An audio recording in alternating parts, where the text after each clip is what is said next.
अस्सलाम वालेकुम स्टूडेंट्स, कैसे हैं आप। उम्मीद करता हूं कि आप खैरियत से होंगे।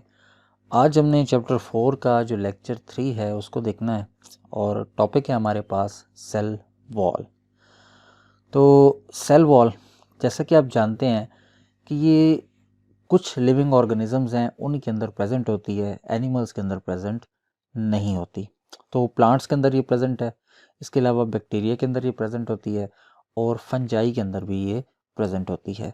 तो अगर हम प्लांट्स के हवाले से बात करें या कुछ और लिविंग ऑर्गेनिजम्स के हवाले से बात करें तो ये आउटर मोस्ट बाउंड्री होती है प्लांट सेल की और कुछ और ऑर्गेनिजम्स की, जिनमें फंजाई भी शामिल है। इसके बाद जो प्लांट की सेल वॉल है और जो प्रोकैरियोट्स की सेल वॉल है, इन दोनों में बहुत ज़्यादा डिफरेंस होता है। प्लांट की सेल वॉल है उसका जो बेसिक कॉन्स्टिट्यूएंट है वो है सेलुलोज, और जो प्रोकैरियोट्स की होती है वो पेप्टिडोग्लाइकन या म्यूरिन से मिलकर बनी होती है। तो ये सेल वॉल आती कहाँ से है? सेल वॉल जो है वो सेल का लिविंग पोर्शन जो है, जिसको हम प्रोटोप्लाज्म का नाम देते हैं, वो सेक्रेट करता है, यानी कि वो बनाता है। तो आप इस तरह समझ लें कि अब यहाँ पर प्रोटोप्लाज्म का समझना ज़रूरी है। अगर आप एक प्लांट सेल ले लें, उससे सेल वॉल उतार दें, तो बाकी जो आपके पास पोर्शन सेल का बच जाता है, वो जो लिविंग पोर्शन बच जाता है, उसी का नाम प्रोटोप्लाज्म है। जो कि हमारी जो सेल वॉल होती है प्लांट की, वो नॉन लिविंग होती है। तो प्लांट की सेल वॉल जो है वो सेपरेट भी की जा सकती है। और सेल वॉल के बारे में जिस तरह मैंने आपको पहले बताया कि ये नॉन लिविंग होती है, इसके अंदर कोई लिविंग प्रॉपर्टी नहीं पाई जाती। तो वुडी प्लांट्स के अंदर जो ये सेल वॉल होती है, as compare to the young जो प्लांट्स होते हैं, उनमें ये काफ़ी थिक होती है। अब हम इसका स्ट्रक्चर देखेंगे और इसकी केमिकल कंपोजिशन। तो स्ट्रक्चर के हवाले से बात करें तो इसकी थिकनेस जो है वो डिफरेंट सेल्स के अंदर वेरी करती है। इसकी थिकनेस की वेरिएशन की वजह जो आपके सेल्स होते हैं उनकी जो प्रॉपर्टीज़ हैं, उनकी जो सेल के अंदर ज़रूरत है या उनका जो सेल के अंदर फंक्शन है, उस हवाले से डिसाइड की जाती है। मसलन स्क्लेरन कायमा के अंदर आप देखें तो ये थिकनेस बहुत ज़्यादा होगी एज़ कम्पेयर टू पैरेंट कायमा, क्योंकि स्क्लेरन कायमा जो है वो स्ट्रक्चरल रोल प्ले करते हैं, इसलिए उनकी सेल वॉल्स का ज़्यादा मजबूत होना ज़रूरी है। तो पैरेंट कायमा का तो ऐसा कोई काम है नहीं, उनमें ज़्यादातर या तो फूड स्टोरेज होती है या वही मॉडिफाई होकर हमारे पास एरन कायमा बन जाते हैं, सॉरी क्लोरन कायमा बन जाते हैं, समटाइम एरन कायमा बन जाते हैं। तो उनके अंदर ऐसा ज़रूरत नहीं होती, इसलिए उनकी वॉल ज़्यादा थिक नहीं होती।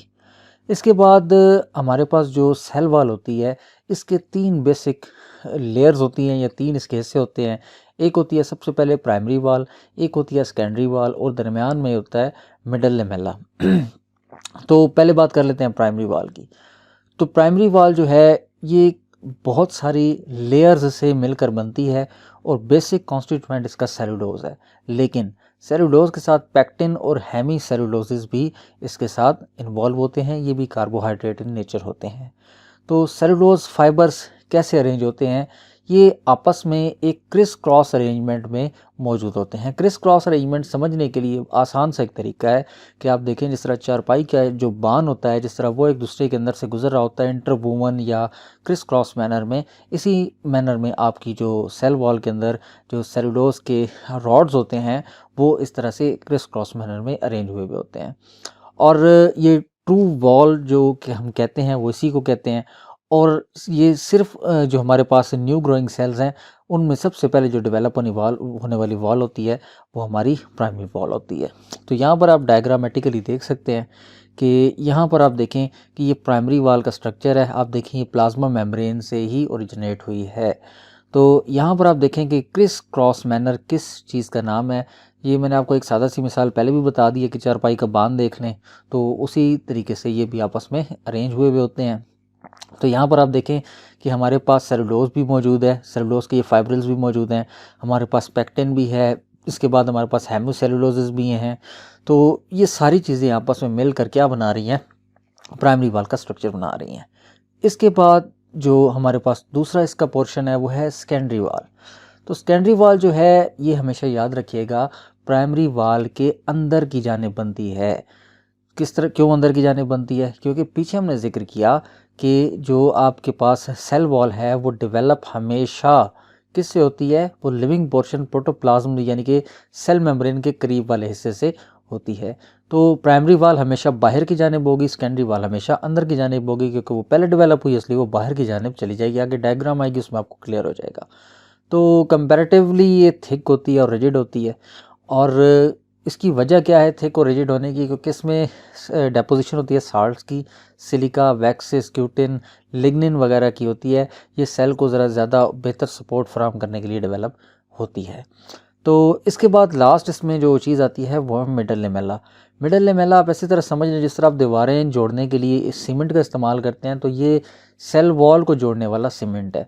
तो ये प्राइमरी वाल्स को, एडजेसेंट प्राइमरी वाल्स को आपस में जोड़े रखता है और उनको आपस में मजबूती से कायम रखने में मिडल लेमेला बहुत अहम किरदार अदा करता है। तो यहाँ पर डायग्राम आप देखें, ये हमारे पास 3 प्लांट के सेल्स हैं, ठीक है। तो सबसे पहले आप यहाँ देखिए ग्रीन कलर में आपको नज़र आ रही है प्राइमरी वाल, ये सबसे आउटर लेयर है, बाहर की जानिब है। आप देखिए आपको इसके अंदर नज़र आ रही है सेकेंडरी वाल, ठीक है, ये पर्पल से कलर में आपको नज़र आ रही है। और यहाँ पर देखिए आपको प्लाज्मा मेम्ब्रेन नज़र आ रही है। यहाँ पर आप देखें प्लाज्मा मेम्ब्रेन के बिल्कुल साथ सेकेंडरी है, देन प्राइमरी है, क्योंकि पहले भी बताया कि पहले प्राइमरी डेवलप होगी इसलिए वो पीछे हट जाती है, क्योंकि दरमियान में सेकेंडरी डेवलप होनी है, ठीक है जी। और यहाँ पर आप देखें ऑरेंज कलर के अंदर आपको यहाँ पर मिडल लेमेला नज़र आएगा। तो मिडल लेमेला हमने अभी पीछे बात की है कि प्राइमरी एडजेसेंट प्राइमरी वाल्स को आपस में जोड़ता है। तो यहाँ पर देखें क्योंकि आउटर मोस्ट लेयर होती ही प्राइमरी है, तो ये प्राइमरी वाल्स को आपस में जोड़ रहा है।